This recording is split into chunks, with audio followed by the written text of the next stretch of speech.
एक और बार सामर्थी और अति पवित्र यीशु मसीह के नाम से आप सभी लोगों को मसीही वंदना कहना चाहता हूँ।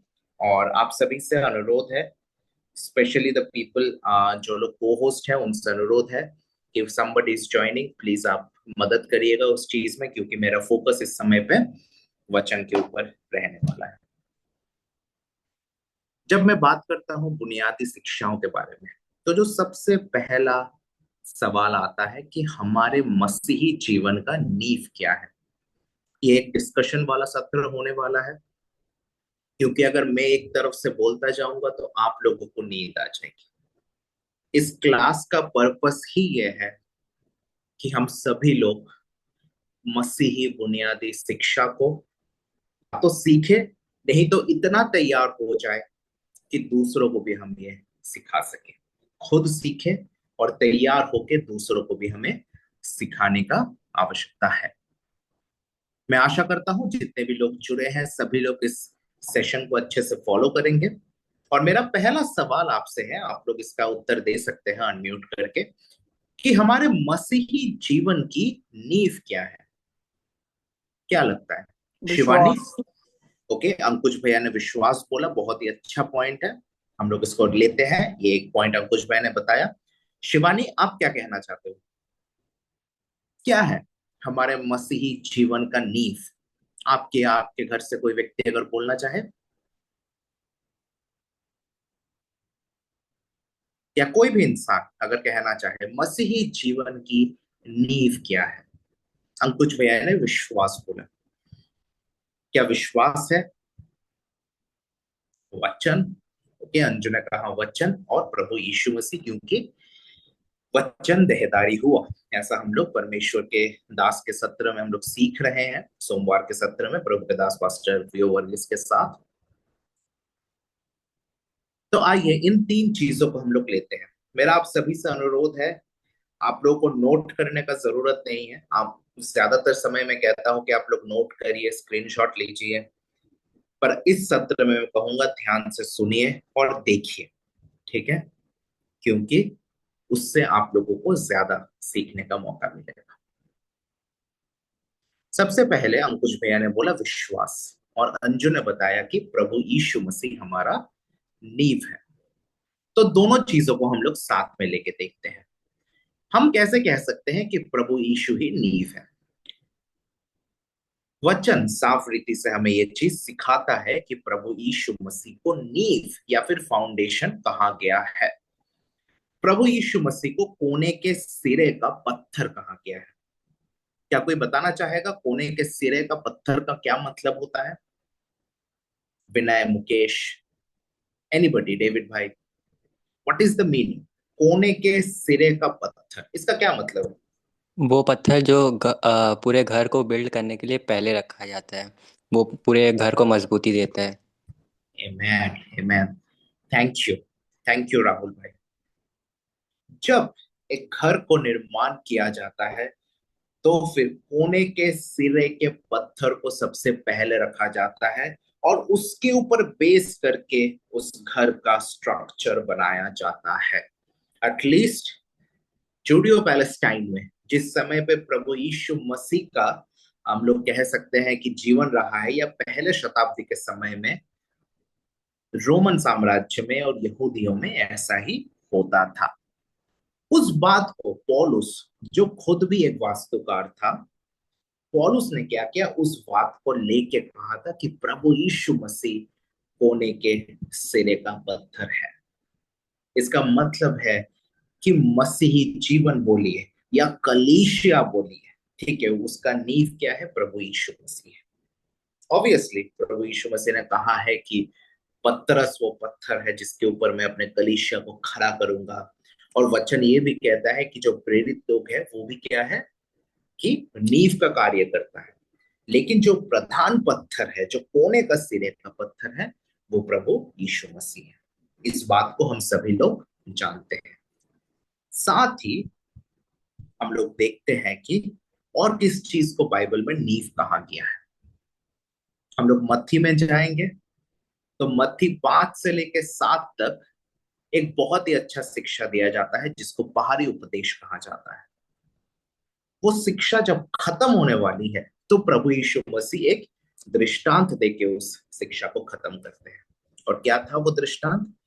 जो मेरी बातें सुनकर उन पर नहीं चलता, वो क्या करता है? वो अपने घर को बालू के ऊपर, रेत के ऊपर बनाता है। और जो परमेश्वर के वचन को सुनकर, परमेश्वर के बातों को सुनकर उसके ऊपर अपना घर बनाता है, वो है पत्थर या चट्टान के ऊपर बनाया जैसा घर है। प्रभु यीशु मसीह का कहने का मतलब है कि परमेश्वर का वचन हमारे मसीही जीवन का नींव है। साथ ही विश्वास भी हमारे मसीही जीवन का नींव है। विश्वास को लेके बहुत सारी आयतें हम लोग पढ़ते हैं। इब्रानियों को 11 अध्याय का मैं एक आयत यहाँ पर लिखा हूं, इब्रानियों 11 का 6, पर विश्वास बिना उसे प्रसन्न करना अनहोनी है। हम परमेश्वर को बिना विश्वास के प्रसन्न नहीं कर सकते। तो आप में से जितने लोगों ने बोला विश्वास, आप भी सही हैं। जितने लोगों ने प्रभु यीशु मसीह बोले वो भी सही है, एंड ऑब्वियसली वचन भी सही उत्तर है। ठीक है। तो जब हम लोग नींव की शिक्षा के बारे में हम लोग समझते हैं तो हमें प्रभु यीशु मसीह के बारे में जानने का आवश्यकता है। हमें विश्वास क्या है उसके बारे में जानने का आवश्यकता है, एंड ऑब्वियसली परमेश्वर का वचन हम लोग स्टडी कर ही रहे हैं। कुछ समय पहले हमारे बीच में एक प्रभु के दास पास्टर राजकुमार रिचर्ड हम लोग के बीच में जुड़ के प्रभु यीशु मसीह के ईश्वरीय गुण और प्रभु यीशु मसीह के दिव्य गुण दोनों के बारे में बहुत अच्छी शिक्षा दी थी। अगर आप लोग चाहे तो दोबारा से वो वीडियोस आप लोग यूट्यूब में हमारे चैनल में देख सकते हैं, इसलिए मैं उन बातों को रिपीट नहीं करूंगा। आप सभी लोग जानते हैं कि प्रभु यीशु मसीह जब इस धरती में थे वो पूर्णतः परमेश्वर भी थे और साथ ही पूर्णतः वो इंसान भी थे, जिसको अंग्रेजी में हाइपोस्टैटिक यूनियन, मतलब दो अलग अलग नेचर्स का एक ही शरीर में मिलन को हम लोग प्रभु यीशु मसीह में देखते हैं। तो प्रभु यीशु मसीह के बारे में शिक्षा हम सभी को मिला है, और यहाँ पर मैं विश्वास करता हूँ जितने भी लोग जुड़े हुए हैं एटलीस्ट जूम में, सभी लोग प्रभु यीशु मसीह को उद्धारकर्ता और प्रभु के रूप में जानते हैं। अब आते हैं विश्वास पे। बाइबल में विश्वास को लेके बहुत सारे हम लोग कह सकते हैं अलग अलग तरह के विश्वास को हम लोग बाइबल में देखते हैं। सबसे पहला विश्वास जो है वो है उद्धार पाने वाला विश्वास।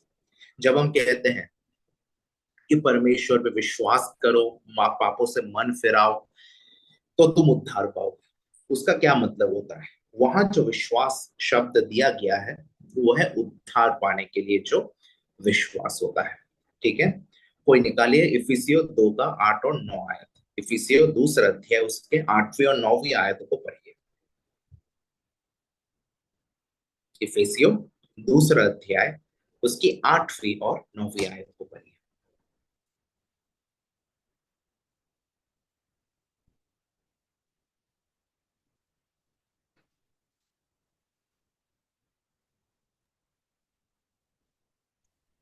क्या किसी की क्योंकि बस वि, भाई?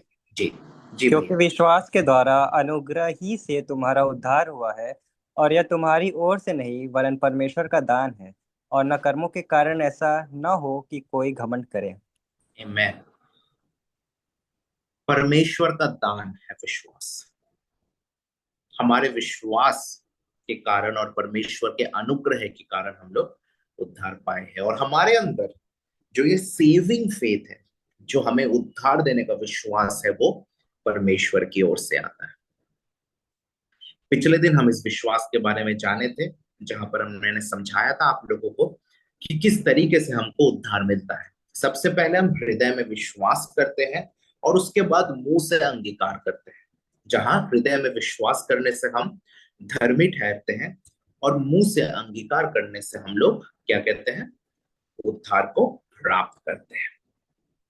लेकिन बहुत सारे कलीसियाओं में ऐसा शिक्षा है, और इस बात से सुनिएगा आप ध्यान से, बहुत सारी कलीसियाओं में ऐसी शिक्षा दी जाती है कि अगर आपने एक बार उद्धार पा लिया, आपके मन में विश्वास आ गया, तो हमेशा के लिए क्या है? उद्धार प्राप्त है।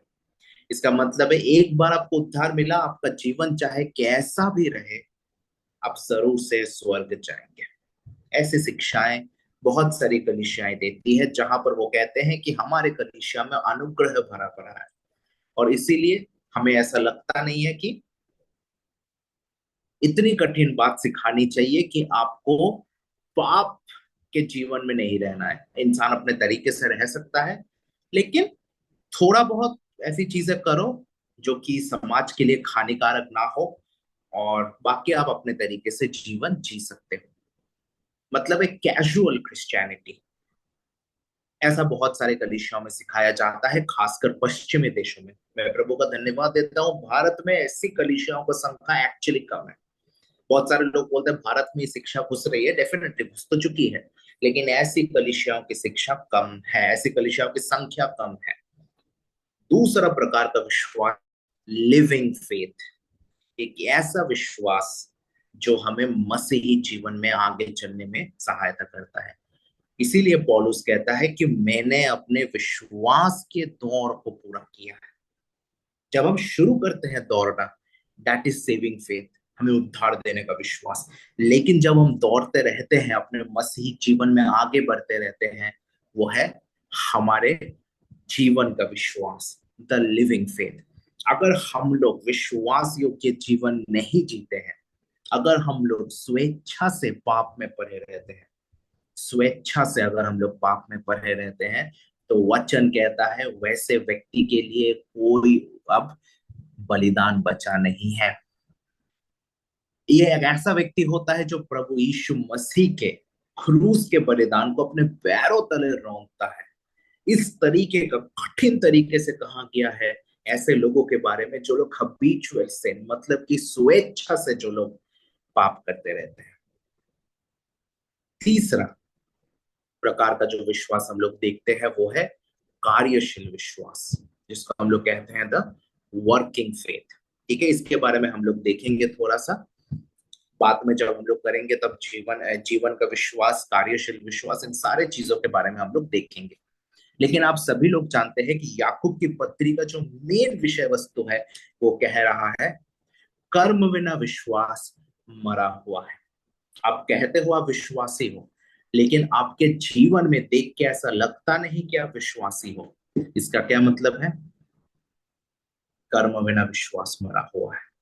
अगर आप सच में हृदय से प्रभु यीशु मसीह को मानते हो, उद्धार करता, और खासकर प्रभु मानते हो, तो आपके जीवन में आप प्रयत्न करोगे कि उनके शिक्षाओं पे, उनके सिद्धांतों पे आप चल सके। और आखिर में गिफ्ट ऑफ फेथ, विश्वास को पवित्र आत्मा का वरदान के रूप में बताया गया है पहला कुरिन्थियों 12:9 में। उसके बारे में हम लोग देखेंगे, लेकिन मैं आपको एक सिंपल तरीके से ये समझाना चाहता हूँ। थिस्सलुनीका की कलीसिया, हिंदी में वही कहा गया ना, थिस्सलुनीका, राइट? आप लोग हैं मेरे साथ? जी भैया है, वो थोड़ा सा बस इधर उधर हुआ, जी भैया। जी जी, okay.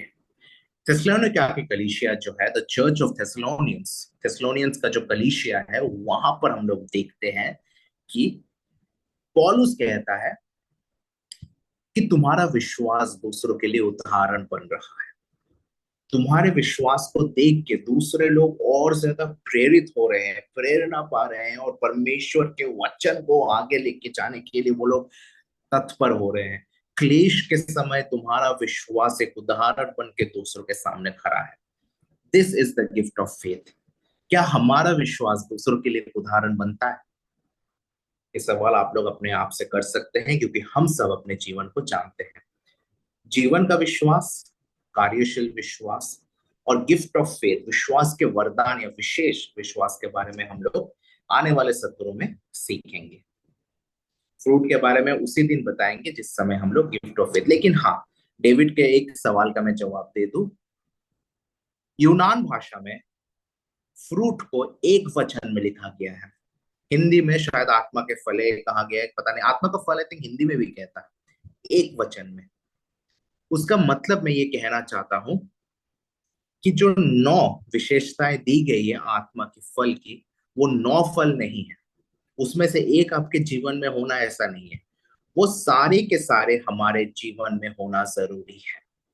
Okay, the 9 ingredients of the fruit of the spirit, परमेश्वर के आत्मा के जो 9, हम लोग देखते हैं आत्मा के फल के जो 9 गुण लिखे गए हैं, वो सभी के सभी हमारे जीवन में होना जरूरी है, इंक्लूडिंग विश्वास, इंक्लूडिंग प्रेम, इंक्लूडिंग धीरज, एवरीथिंग। तो इस बात को अपने मन में रखिएगा। अभी आज आप लोगों को कौन सा पोर्शन दिया गया था, क्या आप लोग बता सकते हैं? यूहन्ना 3 का 1 से 16। तो आप बता सकते हैं कि वहां पर कौन सी कहानी लिखी हुई है? मतलब मैं यूनानी मतलब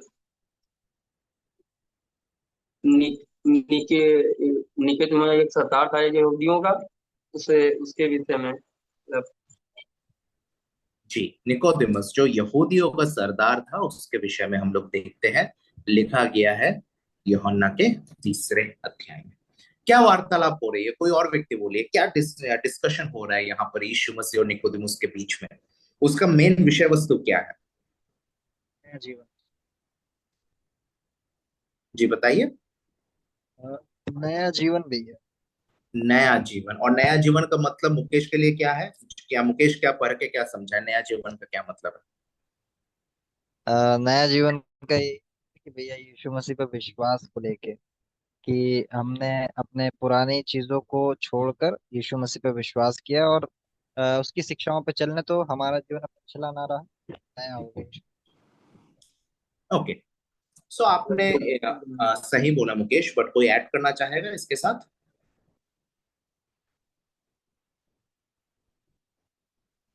अपने पुराने पापों को छोड़कर या पुरानी जिंदगी को छोड़ करके और अपने पापों का पश्चाताप करके प्रभु यीशु मसीह में अपना नया जीवन स्वीकार करना या ग्रहण करना, उसके अनुसार चलना। यस, जब हम कहते हैं कि हमारे अंदर वो विश्वास होना है जिससे हमें उद्धार प्राप्त हो सके, तो सबसे पहला चीज जब हम लोग बुनियादी शिक्षा में हम लोग फोकस करते हैं जिसके ऊपर, वो है नया जन्म के बारे में। ठीक है, आप में से बहुत सारे लोगों को ऐसा सवाल किया जाता है कि आपका बॉर्न अगेन एक्सपीरियंस क्या है। आप लोग बताइए कि आपको कब ऐसा लगा कि आपको नया जन्म का एक्सपीरियंस हुआ है? जब ये सवाल किया जाता है, आप में से बहुत सारे लोग उत्तर नहीं दे पाते हैं। खासकर वो लोग जो लोग सिर्फ नाम के मसीही हैं, उनके पास कोई उत्तर नहीं होता है। या फिर आप शायद बहुत समय से, क्या है कि बचपन से ही कलीसिया में जाते हैं, तो शायद आपको लगता है कि मेरे जीवन में ऐसा कोई स्पेसिफिक एक्सपीरियंस मुझे याद नहीं आता है। ठीक है, मुकेश हम मुझसे कह रहा था कि कुछ ही महीने पहले, 6-7 महीने, 8 महीने पहले शायद, ऐसा कह रहा था मुकेश कि उसके जीवन में कोई ऐसा चीज हुआ, कोई ऐसा उसको मन से ऐसा लगा कि हाँ, मतलब परमेश्वर के प्रति एक अलग सा भक्ति उसके मन में हुआ और वो अपने आप को परमेश्वर के प्रति समर्पित होके आगे बढ़ने लगा। पहले से ही मुकेश कलीसिया जाता था, मुकेश कलीसिया में अपने रिस्पॉन्सिबिलिटीज को निभाता था, बट एक स्पेशल डेडिकेशन वाला एक फीलिंग मुकेश के अंदर आया। नया जन्म का मतलब है कि जब आप ये निर्णय लेते हैं कि मैं नहीं, मसीह मेरे में जिएगा। जिस दिन से आप निर्णय लेते हैं कि मैं यीशु मसीह का चेला हूं, सिर्फ विश्वास से नहीं, मैं चेला हूं और मैं अपने खुदा के वचनों पर चलूंगा, जो मार्ग वो दिखाए हैं उसके ऊपर मैं चलूंगा, और मेरे लिए प्रभु यीशु मसीह ही सबसे ऊपर है। जिस समय से आप ये निर्णय लेके आगे बढ़ते हैं, that person is called a born again in Christ, मसीह में नया जन्म प्राप्त किया हुआ व्यक्ति। तो आप लोग समझ पा रहे हैं, विश्वास, उद्धार और नया जन्म, ये तीनों रिलेटेड है। आपके मन में विश्वास होगा, उस विश्वास के कारण आप क्या करेंगे? मुख से अंगीकार करेंगे तो उद्धार पाएंगे। और जब आप उद्धार पाते हैं, आप ये निर्णय लेते हैं कि यीशु मेरा प्रभु है, तब से आपका न्यू बॉर्न का एक जीवन शुरू होता है, एक नया जीवन शुरू होता है, जिसको हम लोग बॉर्न अगेन एक्सपीरियंस कहते हैं। ये है मेन डिस्कशन, मेन विषय वस्तु यूहन्ना और निकोदेमुस के बीच में। आइए हम लोग देखेंगे इस वार्तालाप को। यूहन्ना दूसरा अध्याय में हम लोग चाहेंगे, आप लोग अपने बाइबल्स को खोल सकते हैं। यूहन्ना दूसरा अध्याय उसके 23वें आयत से जब हम लोग पढ़ते हैं तो वहां पर लिखा है, जब वो यरूशलेम में फसह के समय पर्व में था तो बहुतों ने उन चिन्हों को जो दिखाता था देखकर उसके नाम पर विश्वास किया। ओके, प्रभु यीशु मसीह जब यरूशलेम में थे बहुत सारे लोगों ने विश्वास किया, परंतु यीशु ने अपने आप को उनके भरोसे पर नहीं छोड़ा क्योंकि वो सबको जानता था। ओके, यहाँ पर कहा जा रहा है बेसिकली फरीसियों के बारे में, और यरूशलेम में जो यहूदी लोग रहते थे वो लोग बहुत कट्टर यहूदी लोग होते थे। ठीक है, तो बेसिकली क्या है कि हम एक ये पॉइंट में दिखाने के लिए दूसरे अध्याय को भी रखा कि बहुत सारे लोग प्रभु यीशु मसीह के कार्यों के बारे में जान रहे थे। सरल भाषा में बोले तो प्रभु यीशु मसीह प्रसिद्ध पॉपुलर हो चुके थे यरूशलेम में। ओके, यरूशलेम में पॉपुलर होना इसे बिग थे। कारण क्या है? यरूशलेम में क्या था जो यरूशलेम शहर को स्पेशल बनाता था?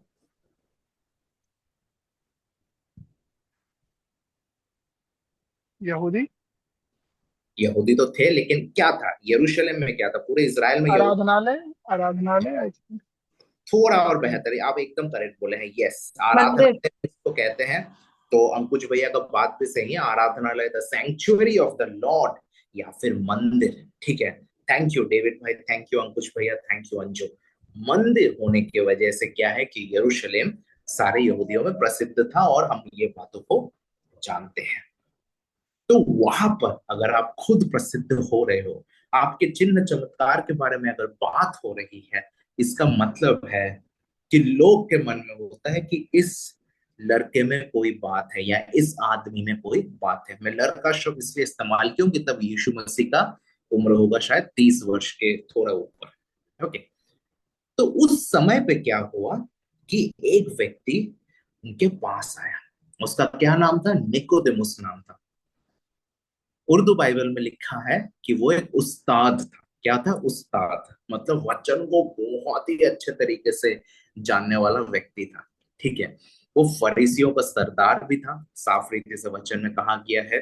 फरीसियों का सरदार तो वेरी हाई प्लेस में रहने वाला, एक बहुत हाई पोजीशन वाला एक फरीसी था निकोदेमुस। और वो कौन से समय में आया था? दूसरा आयत को पढ़िए, वहां लिखा है, उसने रात को यीशु के पास आकर उससे कहा। रात में कौन आता है? चोर। चोर आता है, या जिसको छुप के आना होता है वो रात में आता है। जिसको दिखाना नहीं है कि भाई मैं यहाँ पर आ रहा हूँ। ठीक है, मेरे साथ भी ऐसा एक्सपीरियंस बहुत बार हुआ है। ठीक है, मैं लोगों को देखा हूँ कि जो सबके सामने उजियाले में आ नहीं सकते वो छुप के आते हैं रात में। ठीक है, ऐसे लोगों को मैंने देखा है। फाइन, पहले जब माई फैमिली इज ना पॉलिटिकल फैमिली, तो पॉलिटिक्स में लोग बहुत ज्यादा इन्वॉल्व थे, तो हम लोग ऐसी चीजों को देखते थे। जिनको भी मेरे मम्मी का या मामा लोगों का मदद चाहिए होता था, जो थोड़े से कन्विक्ट थे, जब मैं प्रभु में नहीं आया तो उस समय का बात कर रहा हूँ, तो वो लोग रात में चुपके से आते थे ताकि लोग ना जान पाए कि वो आया है। निकोदेमुस एक बहुत ही प्रसिद्ध क्या था? फरीसी था, फरीसियों का सरदार था। अगर हर कोई फरीसी लोग देखता कि निकोदेमुस दिन के उजियाले में जाके यीशु मसीह से मिल रहा है, जो यीशु मसीह थोड़े समय पहले मंदिर को क्या किया था? मंदिर में तोड़ फोड़ किया था। उस प्रभु यीशु मसीह से जाके निकोदेमुस मिल रहा है दिन के उजियाले में, तो वो निकोदेमुस की रेपुटेशन के लिए अच्छा नहीं होता। ओके, हमारे यहाँ पर वेस्ट बंगाल में एक जगह है जिसका नाम है, एक प्रोस्टिट्यूशन एरिया है जिसका नाम है Sonagachi. One of the biggest prostitution area है पूरे के पूरे एशिया में। तो वहां पर भी परमेश्वर का वचन देने हम लोग गए हैं। हमारे साथ एक टीम था, 4 या 5 लोगों का टीम था। तो हम लोग वैसे एरियाज में भी परमेश्वर के वचन शेयर किए हैं। लेकिन उसके आसपास बहुत सारे कह सकते हैं कि ऐसे लोग रहते हैं जो लोग थोड़े पॉलिटिकली स्ट्रांग हैं। तो जब वो लोग देखे कि अच्छा ये मसीही लोग जा रहे हैं एक ऐसे एरिया में, तो फिर उनके मन में आया कि अरे ये लोग तो इतना वचन प्रचार करता है या इनका जीवन इतना अच्छा है, तो ये लोग इस एरिया में जा रहे हैं। दिन के उजाले में देखा और वो लोग तरह तरह के बातें बनाने लगे। कहने का मतलब है कि हम सबका अपना एक रेपुटेशन का एक ख्याल होता है कि भाई हर कोई देखेगा कि मैं इस जगह में जा रहा हूं तो मैं चुपके से जाऊंगा। This is something that we all have in us, है ना। तो निकोदेमुस के मन में भी ये चीज था, इसीलिए वो रात के अंधेरे में आया था, लेकिन उसके अंदर आग्रह था प्रभु यीशु मसीह से मिलने का, या फिर वो शायद कोई और मोटिव से भी आया था, मुझे नहीं पता। ठीक है। और सबसे पहले आके क्या कहता है वो यीशु मसीह से, देखिए आयत में क्या लिखा है, हे रब्बी, हम जानते हैं कि तू परमेश्वर की ओर से गुरु होकर आया है, क्योंकि कोई इन चिन्हों को जो तू दिखाता है, यदि परमेश्वर उसके साथ ना हो तो नहीं दिखा सकता। साधारण व्यक्ति का क्या प्रतिक्रिया होनी चाहिए इसमें? अंकुश भैया क्या लगता है, कोई इंसान आके कहे कि यीशु का सामर्थ आपके साथ है, इस कारण से आप इतने अच्छे सेवकाई में कर रहे हैं और मैं आपसे बहुत प्रोत्साहित हूँ, ऐसा बात अगर कोई व्यक्ति आके आपसे कहे, आपका साधारण प्रतिक्रिया क्या होगी? क्या रिस्पॉन्स आप देंगे नॉर्मली? हम स्माइल करेंगे, हम थैंक यू बोलेंगे, हाथ मिलाएंगे और बातें करेंगे, शायद अपने गवाही देंगे कि हाँ प्रभु ऐसे इस्तेमाल करता है। यीशु का रिस्पॉन्स देखिए, यीशु ने क्या कहा कि मैं तुझसे सच सच कहता हूं, यदि कोई नए सिरे से ना जन्मे तो परमेश्वर के राज्य को देख नहीं सकता। प्रभु यीशु मसीह उसके हृदय को जान लिया। शायद निकोदेमुस के मन में इसी चीज को लेके प्रश्न था। ठीक है, हम लोग कहते हैं ना एक्सरे विजन। ठीक है, कुछ कुछ सुपर पावर होता है। बचपन में जब हम लोग सुपर हीरो देखते थे तो कुछ सुपर पावर होता था, उसमें एक था एक्सरे विजन। ठीक है, कि वो क्या क्या अपने शरीर के अंदर क्या क्या कोई बम लेके घूम रहा है, क्या घूम रहा है, सब दिख जाता है। उसी तरीके से प्रभु यीशु मसीह को निकोदेमुस का हृदय या निकोदेमुस का मन प्रभु यीशु मसीह ने जांच लिया, और प्रभु यीशु मसीह ने कहा, क्या बोला, यदि कोई नए सिरे से ना जन्मे तो परमेश्वर के राज्य को देख नहीं सकता। आज हम लोग को इस बात का मतलब समझ आता है, लेकिन जिस दिन आपको किसी व्यक्ति ने सुसमाचार बोला था, या जिस दिन आप अपने बायोलॉजी क्लास में ऐसा सीखे थे कि रिप्रोडक्शन की वजह से हम लोग का जन्म होता है और हम लोग माँ के गर्भ से आते हैं, उस समय अगर कोई आके कहता कि आपको अगर परमेश्वर के राज्य में रहना है तो दोबारा से जन्म लेना पड़ेगा, तो हमारे भी मन में वही सोच आता जो निकोदेमुस के मन में आया था। हमारे भी मन में वही सोच आता। निकोदेमुस उनसे कहा कि मनुष्य जब बूढ़ा हो गया तो दोबारा से कैसे जन्म लेगा? शायद मेरा थोड़ा टाइपिंग मिस्टेक हुई, क्यों कर जन्म ले सकता है? कैसे वो दोबारा से जन्म लेगा? क्या वो दोबारा अपने माँ के गर्भ में प्रवेश करेगा? यूहन्ना 3:4 अपने बाइबल में देखिए। निकोदेमुस वही सवाल करता है जो शायद साधारण तरीके से हमारे दिमाग में आता, कि अगर मनुष्य एक बार ऑलरेडी जन्म ले चुका है तो कैसे वो दोबारा जन्म लेगा? कोई ऐसा है जिसके मन में नया जन्म जब आप लोग सुने थे ये प्रश्न आया था? कोई भी? किसी के मन में ये सवाल नहीं आया था कि किस तरीके से, लाइक, ऐसा कैसे पॉसिबल है? नया जन्म का क्या मतलब होता है भाई? नया जन्म मतलब क्या? दोबारा से क्या जन्म ले, दोबारा से क्या माँ के गर्भ में जाना पड़ेगा?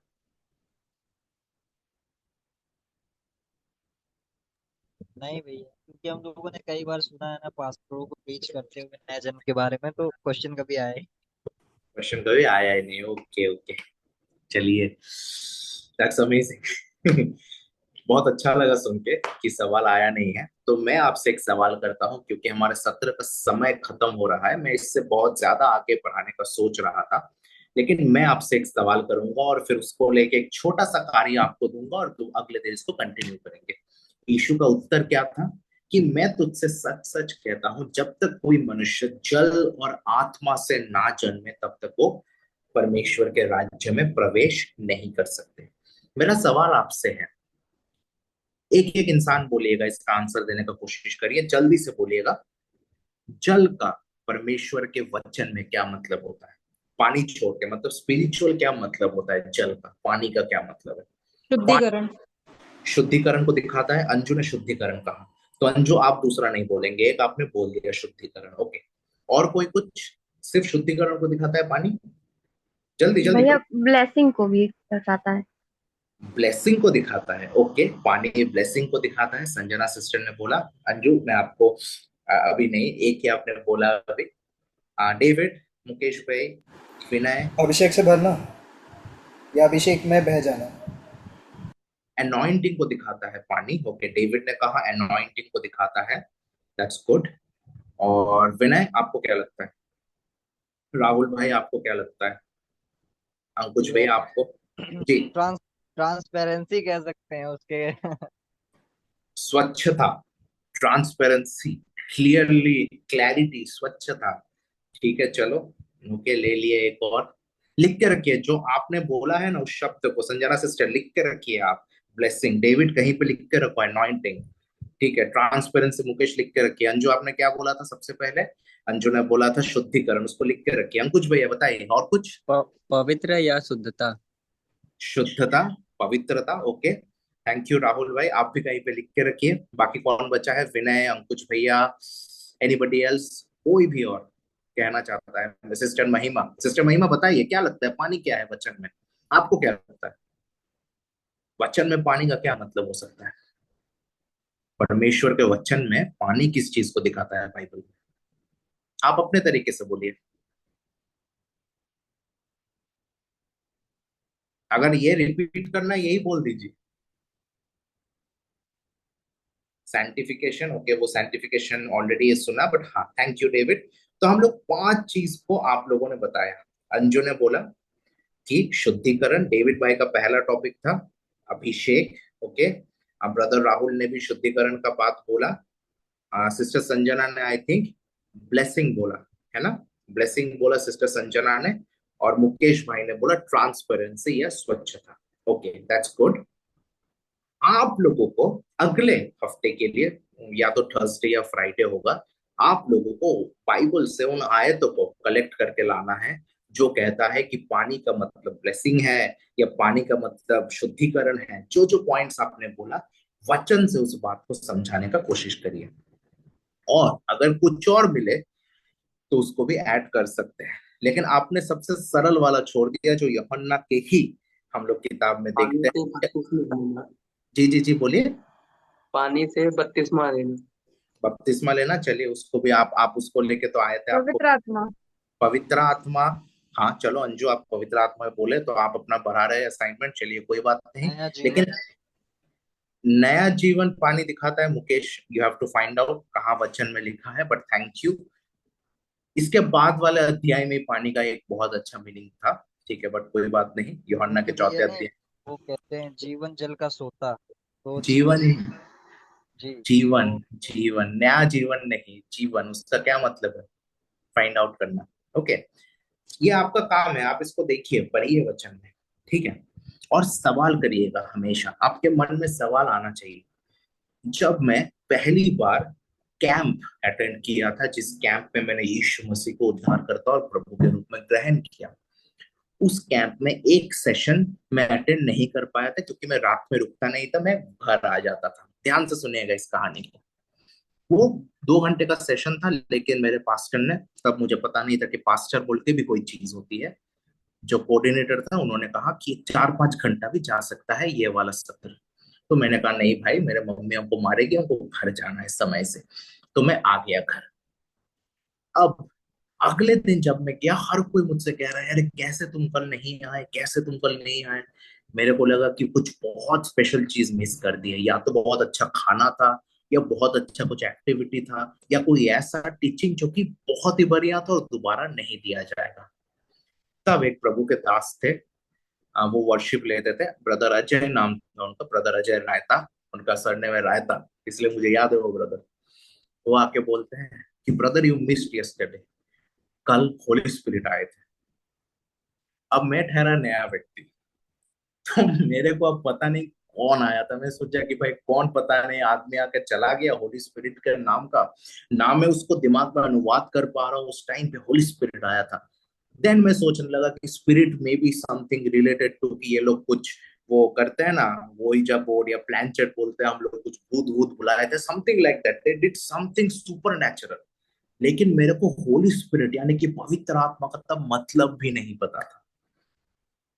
और उस दिन, जिस दिन मैं गया, जिस दिन ये हुआ था, पवित्र आत्मा के बपतिस्मा का सेशन के बारे में वो मैं कह रहा था, उस दिन मैं अटेंड नहीं कर पाया। जब अगले दिन मैं गया तो ना सिर्फ मैं पवित्र आत्मा के बारे में जाना, बट पवित्र आत्मा को एक्सपीरियंस करने का मौका मिला। तब मुझे पवित्र आत्मा का बपतिस्मा नहीं मिला था, बाद में तो उसके 1 महीने बाद केरला में जाके मिला। बट ये मेरे शहर में होने वाले कैंप में मैंने पवित्र आत्मा को एक्सपीरियंस किया, उद्धार करता और प्रभु के रूप में ग्रहण कर पाया प्रभु यीशु मसीह को। अगर आपके मन में सवाल नहीं है, अगर आपके मन में जिज्ञासा नहीं है, तो इसका मतलब है कि आपको इंटरेस्ट नहीं आ रहा है। और याद रखिएगा, एक चीज मैं आपको बोल के खत्म करूंगा, ये सत्र में इंटरेस्ट नहीं आना ये भी दिखाता है कि आपका परमेश्वर के वचन में इंटरेस्ट नहीं है। अगर आपको संडे का प्रचार सुनने में अच्छा नहीं लगता है, अगर आपको उबासियां आती है, अगर आपको यूजलेस लगता है, तो आप भयंकर मतलब खराब परिस्थिति में आप हैं, क्योंकि आपको परमेश्वर के वचन के ऊपर मन नहीं है। और ऐसा व्यक्ति परमेश्वर के राज्य में नहीं जा पाते हैं। 10 कुमारियों के दृष्टांत को याद रखिएगा, क्योंकि हमेशा हमें पवित्र आत्मा के अभिषेक में बने रहने का आवश्यकता है। वचन और आत्मा, ये दोनों चीजें हमारे जीवन में एक साथ कार्यकारी होने का आवश्यकता है। इन वचनों के द्वारा प्रभु आप सभी को आशीष दे। हम लोग प्रार्थना करके अपने सत्र को समाप्त करेंगे। मैं ब्रदर